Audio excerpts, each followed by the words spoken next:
The front door of the house on the edge of Barron County is not a heavy door. It is not reinforced. It is not the kind of door that stops a determined person. It is just a wooden door, the kind you find on thousands of homes in small-town Wisconsin. And at 12:53 in the morning on October 15, 2018, someone is pounding on it with both fists. Jayme Closs does not know who is on the other side.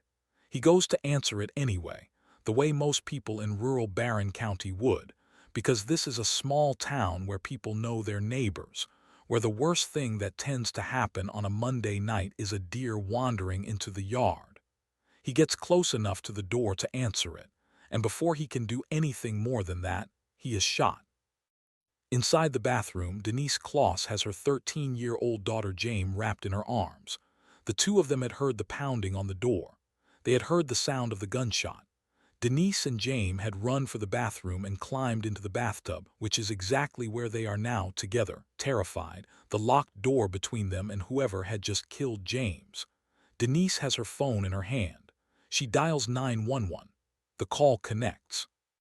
Denise says almost nothing. The dispatcher hears her voice, hears the unmistakable terror of a woman who knows something has gone catastrophically wrong. The call is brief. It disconnects. But it is enough to send sheriff's deputies racing toward the Closs property. And now the bathroom door is coming down. Patterson broke through it. He stood over Denise Closs with a gun and ordered her to hang up the phone and tape her daughter's mouth shut. Denise Closs, still alive, still a mother even at the worst moment any mother can be asked to endure, complied. She taped James' mouth. She bound her daughter's hands and ankles with tape because a man with a shotgun was standing over her and she had no choice. And then Patterson shot Denise Closs. In the bathroom, in the bathtub, in front of her child. When sheriff's deputies arrived at the Closs property a short time later, they found James and Denise Closs dead. They found blood. They found the evidence of a violent and targeted intrusion. They found everything except the one person they most needed to find. Jayme was gone. The car was gone. Whoever had done this was already deep into the northern darkness, and the trail was already cold. An amber alert went out into the Wisconsin night, and an entire country began to watch and wait and hope. What most of them do not know, what no one yet knows, is that Jayme is already in the trunk of a car, bound with tape in the dark, being driven north through sleeping Wisconsin roads by a man she had never met in her life. A man who had picked her out of the world the way you might pick a name from a list, with no connection to her, no grudge against her family, no reason that any rational mind could process. He had simply seen her once and decided she would be his. This is the story of Jayme Closs, of what happened to her, of who did it, of how she survived, and of how, in the end, she refused to let anyone take her freedom from her. There is a quality to small towns in northern Wisconsin that is hard to describe if you have never been there. It is a place where the tree lines are dense, and the roads go quiet early, and the winters are brutal and long, and people learn very quickly that survival means community. Barron sits in Barron County in the northwest part of the state, about 90 miles northeast of Minneapolis. It has a population of roughly 3,400 people. The kind of place where the high school football games draw half the town, where people leave their doors unlocked, where a new face gets noticed and a familiar one gets a wave. Jayme Closs was 56 years old, and he had spent much of his life embedded in the rhythms of that community. He worked at the Jenny O Turkey Store in Barron, a poultry processing plant that employed a significant portion of the town, one of those anchor employers that small-town economies depend on. His wife Denise was 46, and she worked there too. They had built a life together, steady and grounded, the kind of life that does not make the news because it does not need to. They had one daughter, Jayme Closs. Jayme was 13 years old in the fall of 2018. She was in 7th grade. By the accounts of people who knew her, she was a bright, spirited kid, the kind of teenager who was still close enough to childhood to believe the world was mostly safe and good, but old enough to be developing her own personality, her own inner life, her own opinions. She had a dog. She had friends. She had a family that, by every indication, adored her. The Closses were not wealthy or prominent or famous. They were simply a family, the kind that forms the quiet backbone of every small American town that has ever existed. Their home sat just outside of Barron, on the rural edge of the county. A one-story, taupe-colored house on a stretch of road where other homes were spread out far enough that neighbors were not quite in earshot of each other. The kind of property where a child could grow up believing the world ends at the tree line and everything inside that perimeter is safe. And for 13 years, for Jayme, that had been mostly true. James and Denise were not just her parents in the conventional sense. They were her world. Denise worked shifts at the turkey plant, which meant she and Jayme had developed the kind of closeness that comes from a lot of shared, quiet time. James was a steady presence, a working man, a husband, a father. Their home was full of the ordinary details of family life. A dog's bowl on the kitchen floor, photographs on the walls, school schedules on the refrigerator. Life was not glamorous. It was not supposed to be. It was enough. The Closs family had not made enemies. They had not crossed anyone. There was nothing in their history that could have pointed toward what was coming. The person who would one day knock on their door and destroy everything they had built had no connection to them whatsoever. He had not grown up with James. He had not gone to school with Denise. He had not been wronged by anyone in that family. He had simply looked at a 13-year-old girl stepping onto a school bus one morning and decided that she belonged to him.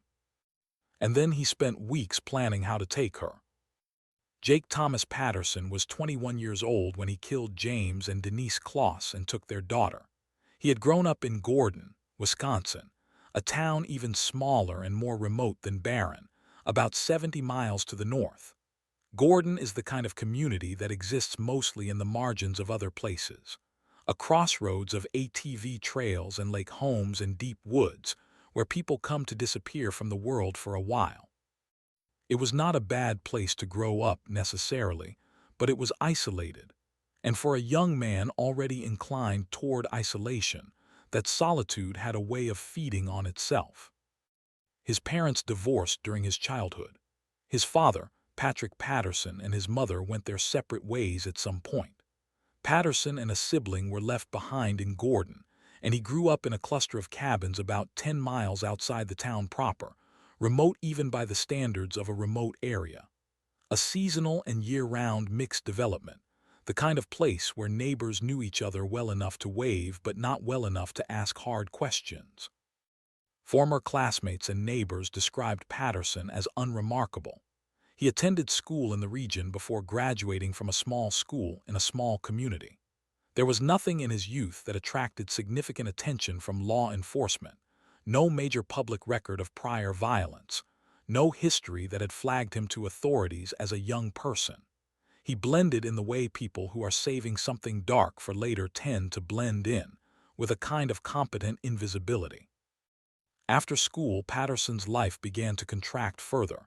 He did not pursue higher education. He did not build a career. He picked up short-term, low-commitment positions that came and went without ever becoming anything permanent. He lived in the remote cabin that had been in his family, increasingly alone as his parents and siblings moved on. The cabin sat in the woods. It had a bedroom. It had a basement. It was deeply, fundamentally isolated in the way that only northern Wisconsin properties can be, where you could go days without seeing another human being, where the nearest town was a drive and not a walk, where the silence could feel either peaceful or suffocating depending entirely on the person sitting inside it. What Patterson was doing inside the walls of that cabin in the months before October 2018 was something that would later horrify a courtroom and a nation. According to statements Patterson himself made during the investigation, later referenced in the pre-sentencing report read aloud by Judge Babler, he had developed elaborate fantasies about capturing a young girl and keeping her prisoner. He had fantasies about control, about total domination, about having someone completely at his mercy. At sentencing, The judge would read those statements into the public record with the kind of measured, deliberate calm that courtrooms use when the truth is simply too dark to hurry through. In early October 2018, Patterson had just started a temporary job at the Saputo cheese factory near Almena, Wisconsin.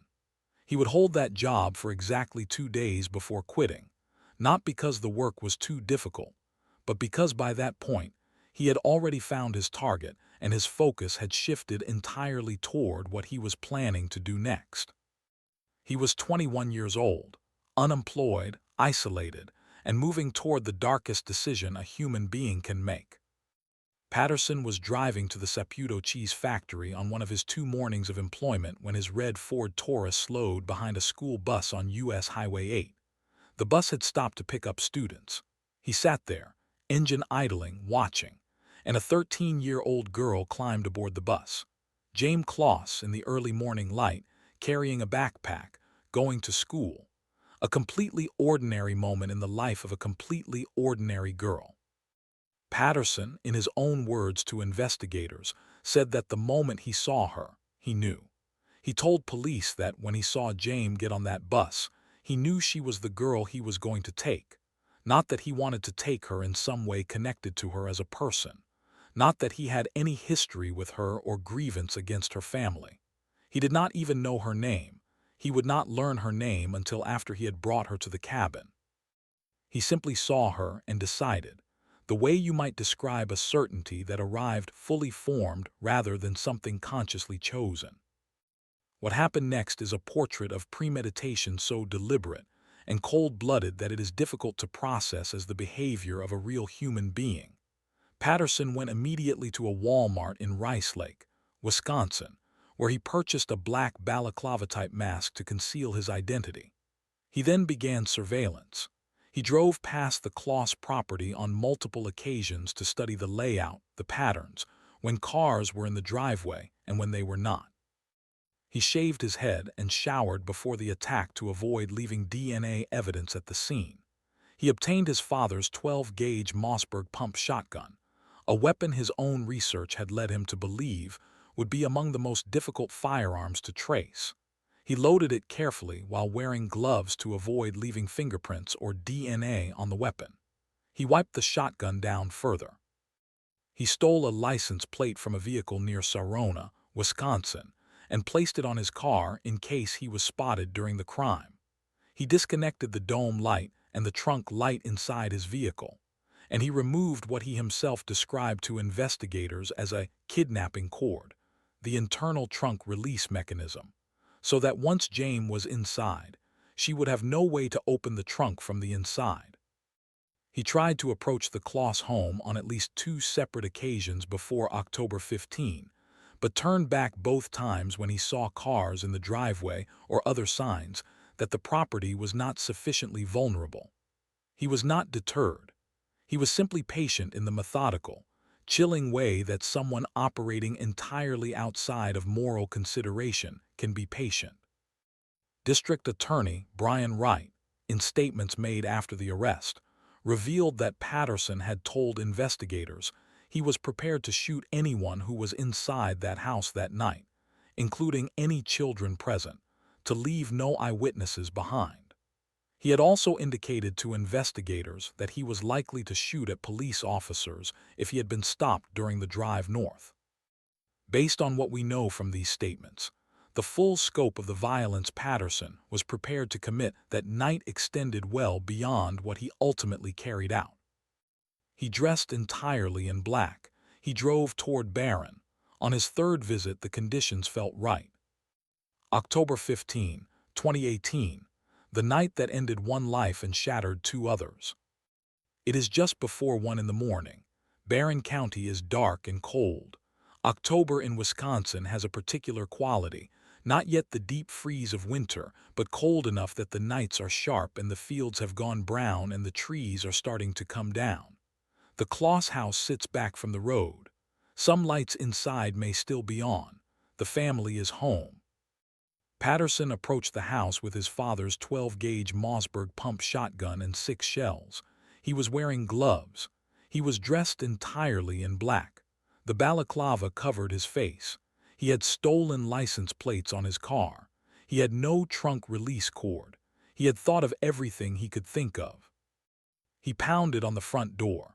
He knocked with both hands with force, with the urgency of someone manufacturing an emergency. And Jayme Closs, 56 years old, a man who worked at a turkey processing plant and drove to work and loved his family, came to the door. Jayme was shot. The sources confirm he was shot when he reached the door, based on the sequence described in the criminal complaint. This almost certainly occurred as he opened it or approached it. The exact mechanics are not detailed in the public record, and most investigators and reporters have focused on the result rather than the specifics.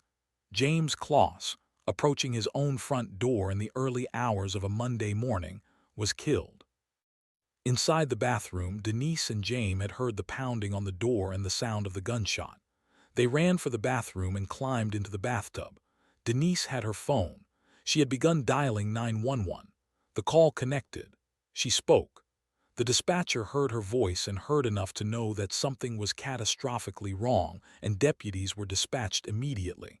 But Patterson had gotten through the front door of the house, and he was already moving. He broke through the bathroom door. He stood over Denise Closs and ordered her to hang up the phone and tape her daughter's mouth shut. Denise was still alive. She was still a mother. She complied.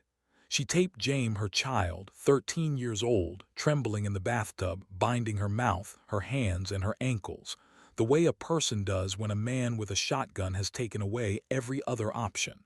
And then Patterson shot Denise Closs. He dragged Jayme from the bathroom and out of the house. He threw her into the trunk of his car. The trunk was dark inside. Patterson had disconnected the trunk light, and there was no internal release because he had removed it specifically for this purpose. Jayme was 13 years old, bound with tape in the pitch-dark trunk of a stranger's car, and the car was already moving. Patterson drove north, 70 miles through the quiet Wisconsin night, through the dark roads of Barron and Polk and Douglas counties, heading for Gordon, heading for the cabin. When sheriff's deputies arrived at the Closs property a short time after the 911 call connected, they found Jayme and Denise Closs dead. They found blood. They found a door that had been broken through. They found evidence of a violent and targeted intrusion that had taken both a family's parents and their only child. Whoever had done this was already far from Barron, and the trail was already cold. Barron County Sheriff Chris Fitzgerald stood in front of cameras and microphones and said the only thing there was to say: every second counts in this case. He was right about the seconds. He just had no way of knowing yet how many of them would pass before Jayme Closs came home on her own terms. The Amber Alert went out before most of Barron County was awake on October 15, 2018. By the time the sun came up, the story was national news. A 13-year-old girl, the only child of a couple murdered in their own home, abducted by an unknown suspect driving an unknown vehicle to an unknown destination. There was almost nothing to go on. The initial investigation faced a staggering challenge. There was essentially no known starting point. Patterson had no connection to the Closs family. He was not an ex-employee, not a neighbor, not a relative, not a spurned acquaintance. He was a stranger who had made a unilateral decision about a girl he had seen board a school bus. Law enforcement had no footage of the suspect's vehicle from that night. The rural roads around Barron were not thick with cameras. They had physical evidence from the scene, but Patterson had taken significant precautions. The shaved head, the gloves, the wiped shotgun, the stolen license plates, the meticulous planning. He had genuinely tried to make himself invisible to the investigation, and in those first days and weeks, he largely succeeded. Within the first several days of the abduction, authorities had received more than 1,000 tips. Each one required human time, human effort, human follow-up, phone calls, interviews, cross-referencing, elimination. The tips kept coming. Sightings of Jayme that turned out to be nothing. Information about suspicious individuals that led to dead ends. The enormous apparatus of a major missing child investigation. FBI involvement, state law enforcement, local deputies, all of it thrown at a case with almost no confirmed leads. On October 23, 2018, just 8 days after Jayme disappeared, roughly 2,000 volunteers gathered in Barron to physically search the area. They combed through fields and woodlands, walking in lines through rural Wisconsin, hopping to find something: a shoe, a piece of clothing, a tire track, anything that might push the investigation forward. The image of those 2,000 people moving through the October landscape became one of the defining visuals of the case. They were parents and grandparents and neighbors and strangers who had driven from other counties, other states, because a 13-year-old girl was missing, and that was reason enough to come. The Jennie-O Turkey Store, where Jayme and Denise Closs had worked, helped establish a reward fund. Donations poured in from across Wisconsin and beyond, the fund growing to $25,000 for information leading to Jayme's safe return. Local churches opened their doors as gathering points and support centers. The community of Barron, already reeling from the murder of two of its own, organized itself around the hope of bringing their girl home. But October became November, and the trail remained cold. By the time investigators had worked through the initial surge of information, they had processed more than 3,500 tips with no hard leads emerging. On November 1, 2018, just over 2 weeks after the abduction, authorities announced they were scaling back the active search operations due to a declining volume of actionable information. It was not an admission of defeat. It was a pragmatic acknowledgement that the initial surge had been largely worked through, and the investigation would now have to move at a different pace, slower, more methodical, more patient. In the meantime, something revealing was happening on Patterson's end that no one outside his cabin knew about yet. According to the criminal complaint, Patterson told investigators that after roughly 2 weeks had passed, he assumed he had gotten away with the murders and the kidnapping. This could imply that Patterson's premeditation, while thorough, was not built on an expectation that his plan had to work forever. He simply needed it to hold long enough for the investigation to go cold. And in some ways, it was doing exactly that. The official statement was careful to emphasize that tips should keep coming in, that the case was still very much open, that Jayme had not been forgotten. But scaling back operations changed the public perception of the case in the way these announcements always do. A national story gradually became a regional one, then a persistent background concern rather than a breaking news emergency. Jayme's face remained on posters and websites and social media feeds, but the daily press conferences faded, the television trucks moved on, and Barron County was left with its grief and its hope and its uncertainty.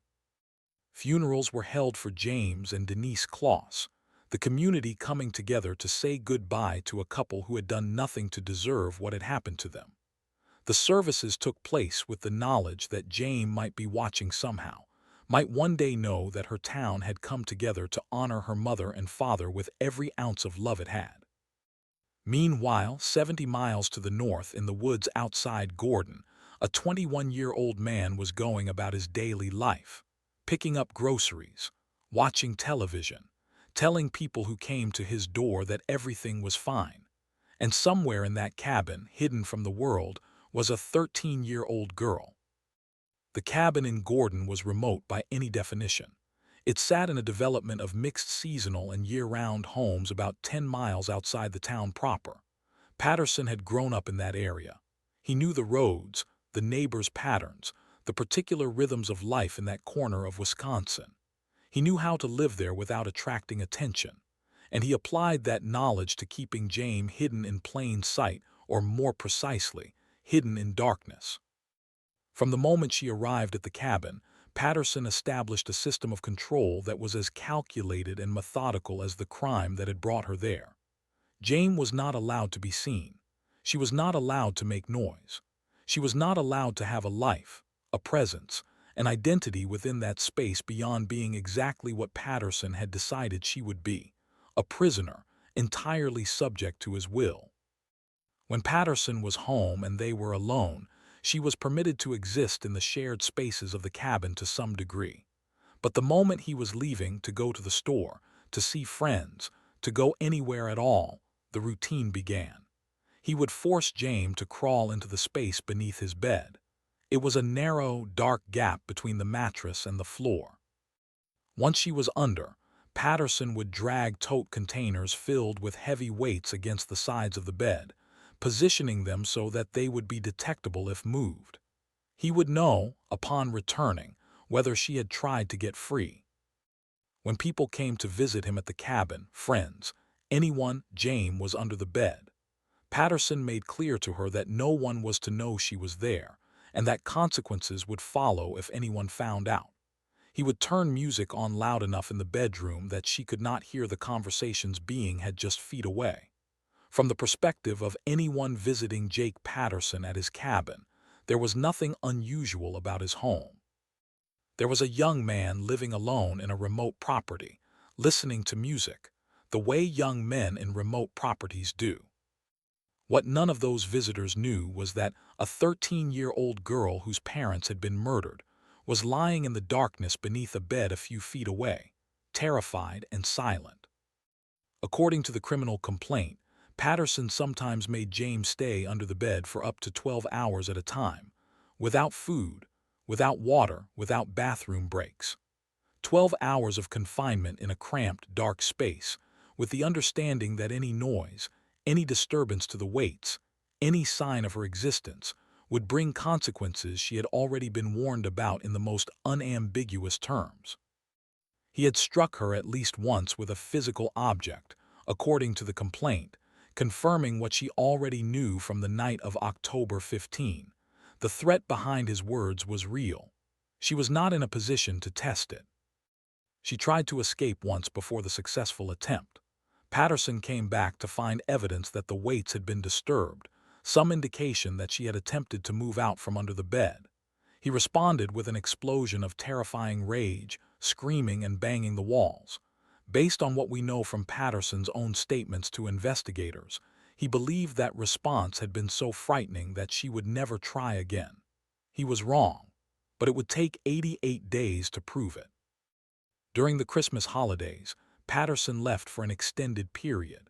Jayme was under the bed for hours, the most family-oriented time of the year, the time when absence is loudest, the time when everything you have lost presses down on you with the full weight of what it used to be.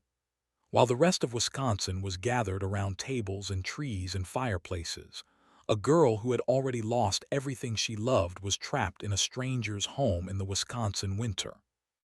The psychological dimensions of those 88 days are difficult to fully comprehend from the outside. Jayme was 13 years old. She had witnessed her mother's murder. She had been bound with tape and thrown into a car trunk. She had been driven through the night to an isolated cabin where she knew no one and no one knew she was there. She was surrounded by the deep woods of northern Wisconsin in late autumn and early winter. The nearest house was far enough away that screaming would accomplish nothing. The nearest person who knew she was alive, in the sense of knowing where she was and having the power to help her, was the man who had destroyed her family. And yet, she was watching. Even under the bed, even in the dark, even in those 12-hour stretches, Jayme Closs was paying attention.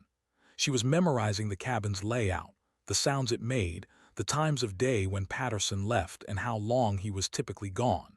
She was building a mental map of his routine. She was, as she would later tell the world in a statement that left a courtroom breathless, learning his patterns and waiting for her moment. She was not just surviving, she was planning. The morning of January 10, 2019 was cold the way only a January morning in northwestern Wisconsin can be cold, somewhere around 20 degrees Fahrenheit, the air flat and sharp, the snow underfoot sounding like broken glass. Patterson left the cabin that morning, the way he had many times before. He turned the music up loud in the bedroom. He locked up. He drove away. He had done this before. He had always come back to find his weights undisturbed, the space under the bed occupied, his control intact. He had decided, after that first escape attempt and his calculated response, that Jayme had been sufficiently frightened into submission. He had gotten complacent in the way that people who mistake terror for loyalty eventually do. Jayme waited. She listened to the music filling the room, the auditory barrier Patterson had built to isolate her from the outside world. She had moved the weights before when she tried to escape the first time. She knew the feeling of them, the weight and position of each container, and this time, instead of making her afraid, that knowledge was her map. She moved the weights.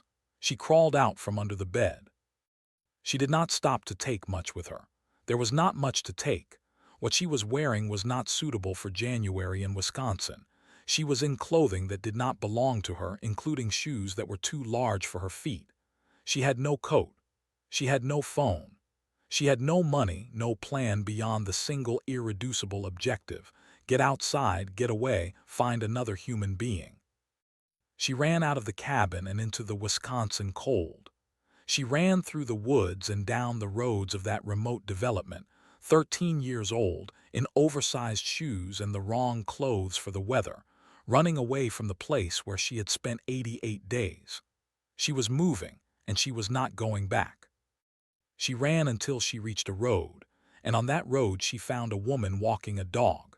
The woman's name was Jean Nutter, a retired social worker who had spent her career in child protective services and who worked as an advisor to the University of Wisconsin-Madison's social work program. She did not live in Gordon. She lived near La Crosse, Wisconsin, and had come to her family's cabin in Gordon only for a long weekend. She was out on that January afternoon walking her golden retriever, a dog named Henry, when she became aware of a girl coming toward her. A thin, dirty girl in shoes too big for her feet, with matted hair, moving with the particular urgency of someone who has been running and is still running in every way that matters. Nutter's professional instincts kicked in immediately. She did not recognize the girl at first, but she knew, as she would later tell reporters, that the moment she saw her, she knew the girl was in trouble. Jayme reached her. She grabbed onto Nutter, the way the Fox News source would later describe it, not gently, not cautiously, but with the grip of someone who has been waiting 88 days for a human being to hold. She told Nutter she needed help. She told Nutter who she was. Nutter, who had dedicated her career to the protection of children, said later, "I've been a social worker my whole life. I was in child protection services, so I believe my CPS personality just turned on." She did not waste time. Knowing she needed to put distance between Jayme and Patterson's cabin as quickly as possible, Nutter walked directly to the home of Peter and Kristen Kasinskis, a couple she knew in the area, and knew specifically because they were foster parents who she was certain would know how to help. Kristen Kasinskis immediately called 911. "We've found the girl that just about all of Wisconsin has been searching for," she told the dispatcher. And then she and Jean Nutter spent the next several minutes on the phone, answering every question they could, as law enforcement began racing toward Gordon. Nutter relayed information from Jayme through the call, the name of the man who had taken her, Jake Patterson. He had hidden her under his bed. He had turned the music up loud. He was the only person living in the cabin. When she had left, she did not know where he was, only that this was the moment and she had taken it. While Peter Kasinskis grabbed a firearm and positioned himself by the door in case Patterson returned before police arrived, law enforcement was already converging on the area. Patterson, meanwhile, was on his way home. He arrived back at the cabin to find Jayme gone. He found her tracks in the snow. He began following them, looking for her, and based on what we know from the timeline, there was a period during which he was in the woods searching for those tracks while she was already inside the Kasinskis' home, already on the phone with 911, already safe. He did not find her. Law enforcement did. Police intercepted Patterson on the road near his cabin while he was still searching. He was taken into custody without incident. And when officers arrived at the Kasinskis' home, a 13-year-old girl who had survived 88 days of captivity, who had watched her parents die and been driven through the night in a car trunk, and forced to live under a bed in a stranger's house in the deep Wisconsin winter, was finally safe. Barron County Sheriff Chris Fitzgerald stood in front of cameras that evening and said, "It's amazing, the will of that 13-year-old girl to survive and escape. That comes from the hope and the prayers of this community and what everybody did." He was right about the will. He was right about the community. But the person most responsible for Jayme Closs being alive was Jayme Closs. No search, however massive. No reward, however generous. No prayers, however sincere. She had done this herself. She had watched his routine, and she had taken her freedom back. Jake Patterson was taken into custody on the road outside Gordon, Wisconsin on the afternoon of January 10, 2019. He was 21 years old. He offered no resistance. Almost immediately after his arrest, while being transported to the Douglas County Sheriff's Office, Patterson began talking.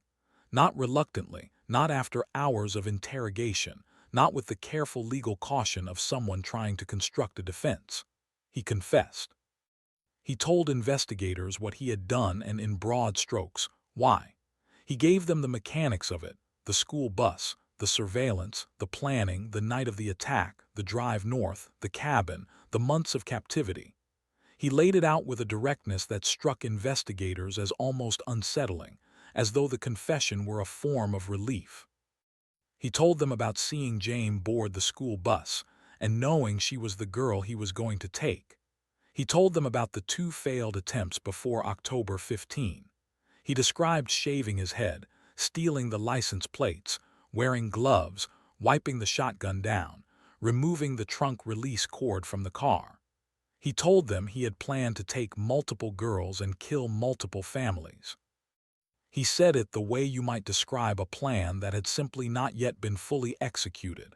And the people in that room, the detectives, the investigators, understood what that meant for the broader danger he represented. A bail hearing was held on Monday, January 14, via video conference. The judge set bail at $5 million. Patterson appeared on video screen in an orange jumpsuit, and the community of Barron watched through news cameras as the man who had taken everything from them was formally placed into the machinery of the justice system. The criminal complaint was filed on January 14, 2019. It charged Jake Thomas Patterson with 2 counts of first-degree intentional homicide, 1 for Jayme Closs, 1 for Denise Closs, 1 count of kidnapping, and 1 count of armed burglary. First-degree intentional homicide in Wisconsin is exactly what it sounds like: the deliberate, premeditated taking of a human life. District Attorney Brian Wright called Patterson a danger to the public, noting in open court that Patterson had intended to shoot anyone inside the Closs home that night, including children, to leave no eyewitnesses, and that he had indicated he was likely to shoot at police if he had been stopped during the drive back to Gordon. These were not allegations being drawn from circumstantial evidence. They were statements Patterson had made himself, to investigators after his arrest. In the weeks following his arrest, Patterson reached out to television journalists on at least 2 occasions, according to reporting, expressing a degree of regret and suggesting he had no intention of contesting the fundamental facts of the case. His defense attorney, Richard Jones, would later confirm that Patterson had wanted to plead guilty since their first meeting. "He has been steadfast in wanting to do this," Jones said. On March 27, 2019, Jake Patterson appeared in Barron County Circuit Court and entered guilty pleas to 2 counts of first-degree intentional homicide and 1 count of kidnapping. The 4th charge, armed burglary, was dropped as part of the plea agreement. State prosecutors also agreed not to pursue additional charges related to offenses in a nearby county that occurred after the kidnapping. Patterson was emotional throughout the hearing, sobbing as he entered his plea for each charge, his attorney leaning in to offer support. His father and sister were present in the courtroom. Before he was let out, he turned toward the courtroom and said 2 words, "Bye, Jayme." The words prompted audible reactions from the audience, which included members of the Closs family. Jayme was not present. Whether that moment was intended as a taunt, a farewell, or something else Patterson himself could not name, is something that most observers have declined to speculate about, because none of the possible interpretations are particularly reassuring. The sentencing hearing for Jake Patterson was held on May 24, 2019, in Barron County Circuit Court. Judge James C. Babler presided. The courtroom was filled with family members, with members of the press, with the weight of everything the case had carried over the previous 7 months. Patterson had already pleaded guilty. There was no verdict left to determine. What remained was the formal imposition of punishment, and before that, the opportunity for the people most affected by Patterson's actions to speak directly to the man who had caused it all, and to the court that was about to decide how his remaining years on earth would be spent. Jayme was not in that courtroom. She was 14 by then, still healing, still rebuilding, still doing the day-by-day work of surviving something most adults could not have survived. But she had written a statement, and that statement was read aloud in court on her behalf by her attorney, every word of it clearly, into the silence of a room full of people who had been waiting for this moment since October 15, 2018. "I was smarter," the statement began. "I watched his routine and I took back my freedom. I will always have my freedom and he will not. Jake Patterson can never take my courage. He thought he could control me, but he couldn't." The courtroom sat with those words, and then there were more. "I was brave and he was not," James' statement continued. "He can never take away my spirit. He can't ever change me or take away who I am. He can't stop me from being happy and moving forward with my life. I will go on to do great things in my life and he will not." She wrote about her parents, about what it had meant to love them and what it had meant to have them taken. "I loved my mom and dad very much," the statement read. "He took them away from me forever. I felt safe in my home, and I loved my room and all of my belongings. He took all of that too. I don't want to even see my home or my stuff because of the memory of that night. My parents and my home were the most important things in my life." She wrote about what 88 days of captivity had cost her in ways that no sentence could fully address. "I have to have an alarm in the house now just so I can sleep. It's too hard for me to go out in public. I get scared and I get anxious." And then, at the end, Jayme Closs said exactly what she believes should happen to Jake Patterson, and she said it with the directness of a person who has earned every word. "For 88 days he tried to steal me, and he didn't care who he hurt or who he killed to do that. He should stay locked up forever." Before the statement was read, family members took turns approaching the podium. James' aunt, Sue Allard, spoke about the senselessness of what had been done, about the kind of people James and Denise were, about the warmth and love that defined them, about the incomprehensibility of losing them in the way they were lost. "My sister and brother-in-law were such loving and giving and beautiful people," she said. "It was senseless." James' cousin, Lindsay Smith, stood before the court and described what those 88 days had looked like from the inside of a family that did not know where their girl was. "October 14 was a typical family event with nothing but happiness," she said. "We spent the next 88 days living in fear, pain, and not knowing what happened to our family." She described the moment the family was told Jayme had been found. "On the 88th day, we were finally told that Jayme would be coming home. We were so glad that Jayme was home, but you took so much from Jayme. You took her parents, her home, her childhood, and all of her happiness. You took so much from all of us. You took my aunt and uncle from me.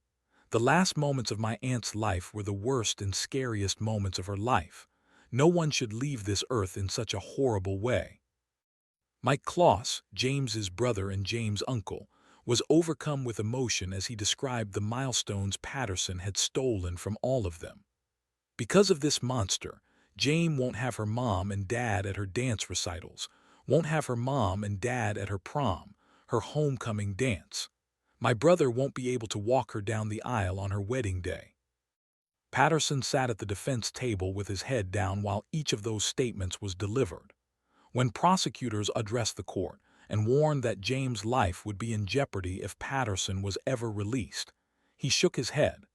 a gesture that prosecutors and observers in the room interpreted as a silent but unmistakable acknowledgement of what they were saying. When it was Patterson's turn to address the court, he was visibly emotional. His voice cracked. He said, "I would do absolutely anything to take back what I did. I don't care about me, I'm just so sorry." His attorney, Richard Jones, asked the judge to ensure that Patterson's sentence included access to therapeutic programming, noting that Patterson had taken full responsibility immediately upon arrest, and that his guilty plea had spared the community from a long and re-traumatizing trial. Then Judge James Babler spoke. He had the pre-sentencing investigation report in front of him, and he read from it Patterson's own admitted fantasies, his own statements about what he had wanted to do and what he had planned beyond the Closs family. The fantasies about taking multiple girls, the plans involving multiple families, the total domination. The judge read those words into the record the way you read something that the public record requires to be spoken aloud, even when speaking it aloud is its own kind of darkness. Then he looked at Jake Patterson and called him the embodiment of evil. He called him one of the most dangerous individuals to ever exist. He told Patterson that the sentence he was about to receive was the maximum allowable under Wisconsin law, and that it was the only sentence that adequately reflected what Patterson had done and the threat he would perpetually represent to society. Patterson was sentenced to 2 consecutive life terms in prison without the possibility of parole for the murders of Jayme and Denise Closs. Consecutive, meaning the second life sentence begins only after the first has been served, a structural formality that was nonetheless a statement of permanent, irreversible intent. He also received an additional 40-year sentence for the kidnapping of Jayme Closs, broken into 25 years of incarceration, followed by 15 years of extended supervision. Jake Patterson will never leave prison. He is currently serving his sentence in a correctional facility in New Mexico, transferred out of Wisconsin as part of a standard security determination. He will be there for the rest of his natural life, which is precisely what the judge, the prosecution, the family, and the community of Barron, Wisconsin, had asked for. Outside the courthouse after the hearing, District Attorney Brian Wright said something that distilled the entire story into a single sentence. This case has always been about the courage of a 13-year-old girl who overcame incredible odds to escape and return home. He was right. That is exactly what this case was always about. The investigation examined what worked, what didn't, and what it taught us. The search for Jayme Closs lasted 88 days and ultimately ended not because of a forensic breakthrough, not because of a tip, not because of surveillance footage or a witness coming forward with the decisive detail. It ended because a 13-year-old girl decided one January afternoon that she had waited long enough, and she walked out of a cabin in the snow and found a retired social worker walking her golden retriever. That outcome is not a criticism of the investigation. It is a reflection of a genuinely difficult and well-documented reality when a predator abducts a victim with no prior connection to them, covers his tracks systematically, and retreats into rural isolation. The conventional machinery of a missing person investigation has very little to grip onto. The Barron County Sheriff's Department, the Wisconsin Department of Justice, and the FBI all committed enormous resources to this case. More than 3,500 tips were received and worked through. Hundreds of leads were run down. Every reasonable avenue was pursued. What the investigation could not overcome was the fundamental structural advantage Patterson had engineered through planning. He had ensured from the very beginning that there was no obvious connection between himself and the Closs family. No prior relationship, no digital footprint linking them, no mutual acquaintance who might have heard his name in the same sentence as theirs. The school bus encounter happened on a rural highway on an ordinary morning and was witnessed by no one who could have known what it would lead to. Patterson had not confided in anyone. He had operated entirely within the isolation that his remote lifestyle provided. What law enforcement was ultimately facing was a profile with almost no parameters. They knew a violent crime had occurred. They knew a girl was missing. They had physical evidence from the scene, tire impressions, shell casings, trace evidence, but none of it pointed directly to a suspect. They had the knowledge that the crime had been carefully planned, given the precautions Patterson took, but none of that planning left a thread investigators could follow back to him with the tools and timeline available. Investigators and experts who later analyzed the case have suggested that, based on what we know, the absence of any prior connection between Patterson and the Closs family made this one of the most structurally challenging abduction cases for conventional investigative approaches to crack.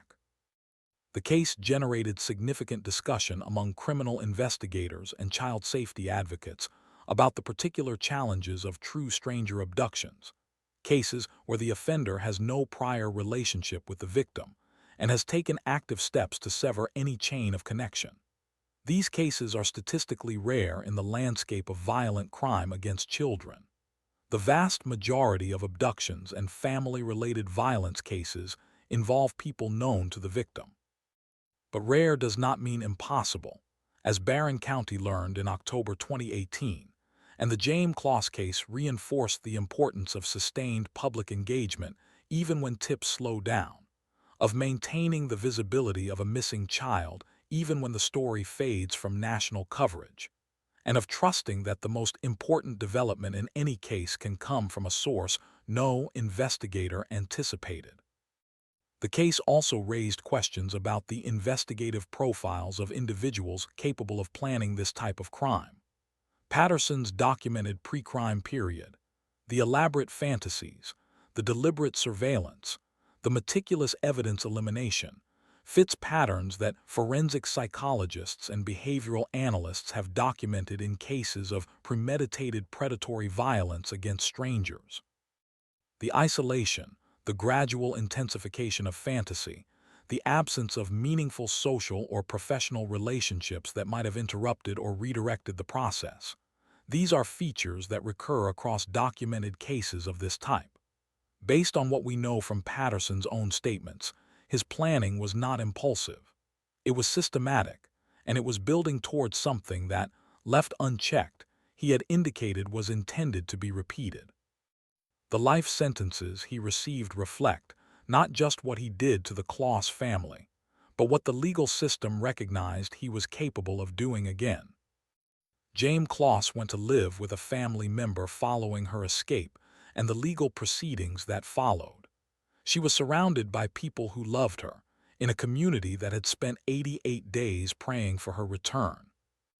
Her recovery is hers alone, and she has guarded it with the same quiet determination she demonstrated in the cabin in Gordon, not making a spectacle of her pain, not becoming a symbol first and a person second, but doing the unglamorous, unhurried work of healing on her own terms and at her own pace.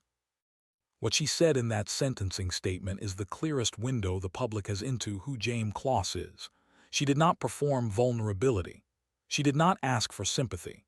She told a courtroom, and by extension, the entire country that had followed her story for 7 months, exactly what she wanted people to understand: that she had been smarter than the man who tried to break her, that she had watched and waited and acted, that her courage was not something that could be taken, because it was not something he had ever truly held. She also told the truth about the cost, the alarm she needed in the house to sleep, the difficulty of going out in public, the fear and anxiety that came with it, the fact that she could not return to her home, could not look at her belongings, because every piece of that former life was saturated with the memory of the night everything changed. She did not minimize any of that. She named it directly, the way someone names a thing they intend to live with rather than run from. Jayme Closs was 14 years old when she sat down to write that statement. She had already survived more than most adults are asked to survive in a lifetime.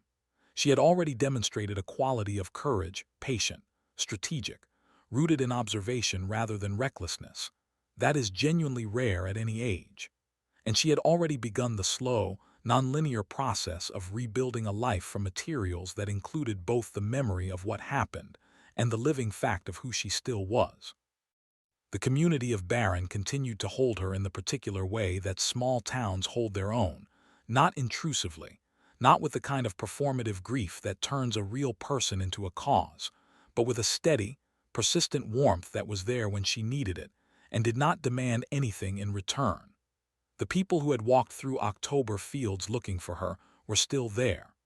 The churches that had opened their doors in those terrible weeks were still there.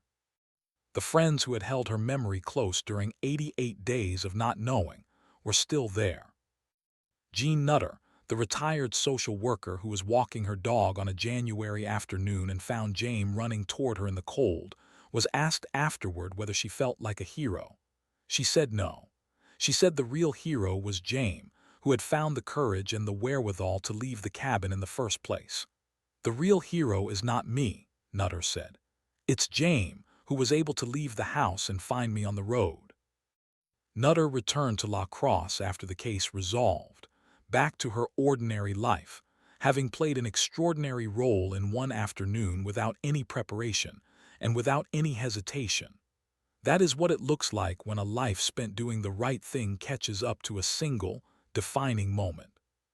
Kristen and Peter Kasinskis, the foster parents who took Jayme in for the 30 minutes between her escape and the arrival of law enforcement, did what foster parents are trained to do. They created safety immediately, without fuss, without theatrics, without making a frightened child feel more scrutinized than she already was. Their door was the first door of a safe home that Jayme Closs walked through after 88 days, and that matters in the way that ordinary human decency matters, quietly, permanently, and without needing to be celebrated. Jayme Closs was 56 years old. He worked at a turkey processing plant in a small Wisconsin town and had a wife he loved and a daughter who was his world. He came to the door when someone knocked. There is nothing more ordinary than that act, and there is nothing more devastating than what it cost him. His memory deserves to be more than a fact in a crime story, and the family members who stood in that courtroom and spoke on his behalf made sure of that, made sure that the record included not just what was done to him, but who he was before it was done. Denise Closs was 46.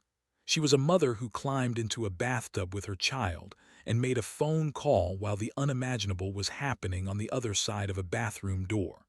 She called 911 not for herself, not in the hope of surviving, but in the hope that the call would bring help to her daughter. She was then ordered to use her own hands to bind that daughter, and she did it because she had a gun pointed at her, and because love, even in extremis, finds the path of least harm for the person you love most. Denise Closs, in one of the last acts of her life, was trying to protect Jayme. The change she initiated, the call, the deputies, the Amber Alert, the national attention, is the chain that kept the world looking until Jayme could get out on her own. That is what love looks like when it is doing its hardest work. The case of Jayme Closs resists easy categorization.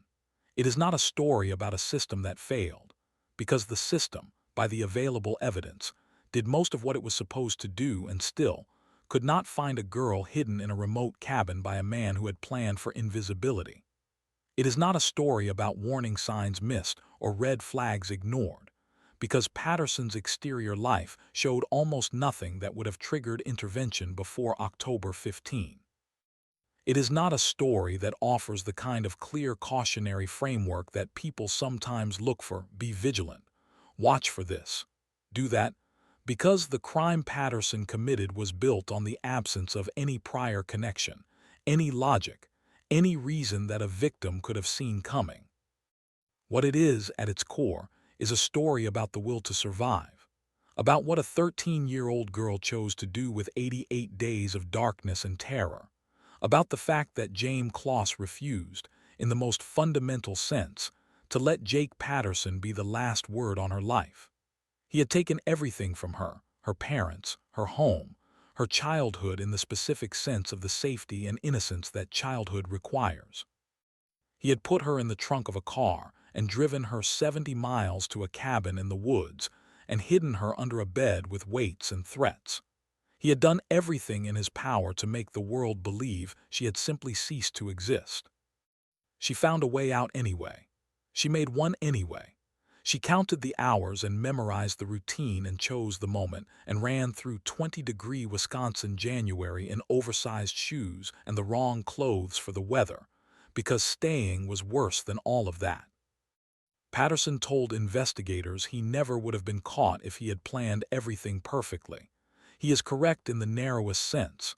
His plan had a flaw. He had accounted for locks and weights and loud music and stolen license plates and a removed trunk release cord. He had accounted for almost everything. He had not accounted for the full magnitude of the person he was trying to contain. He had not accounted for the fact that a girl who has already survived the worst night of her life and kept surviving for 88 more days is not just waiting to be rescued. She is waiting for her moment, and she will not miss it. Judge Babler called Patterson the embodiment of evil. He called him one of the most dangerous individuals to ever exist. He handed down 2 consecutive life sentences and an additional 40 years, and said plainly that this man would never be permitted to do to any other family what he had done to the Closses. The sentence holds. There is no parole hearing in Patterson's future, no day when a board will weigh his rehabilitation against his crimes. He is in a prison facility, and he will be in a prison until the day he dies. What Jean Nutter said after the case was resolved captures something important about the whole story. She said the real hero was Jayme, the girl who left the cabin, not the woman walking the dog, not the foster family that took her in, not the deputies, the investigators, the volunteers, the community. Jayme. Because Jayme is the one who took the action that no one else could take, from the inside of a situation that no one else could reach. Every other act of heroism in this story was a response. Jayme's was the beginning. That is what survival looks like when it is choosing to be more than endurance, when it is watching and waiting and timing and moving, when it is a 13-year-old girl in oversized shoes on a frozen road in January, running toward whatever is on the other side of the woods, because whatever is on the other side is better than what she is running from. Jayme Closs told the court she would go on to do great things in her life. Based on everything we know about who she is and what she has already done, that is not hope or optimism. It is the most reasonable prediction in the world. She is smarter. She took back her freedom, and no one who has heard her name will ever forget that. If you or someone you know has information about a missing child, please contact the National Center for Missing and Exploited Children at 1-800-THE-LOST. If you believe a child is in immediate danger, please call 911. Every second counts. If this story moved you, please consider sharing it with someone who needs to hear it. Subscribe for more long-form investigative stories told with honesty and respect for everyone involved. And leave a comment below. Your words matter, and so does the reason you're still here watching. We'll see you in the next one.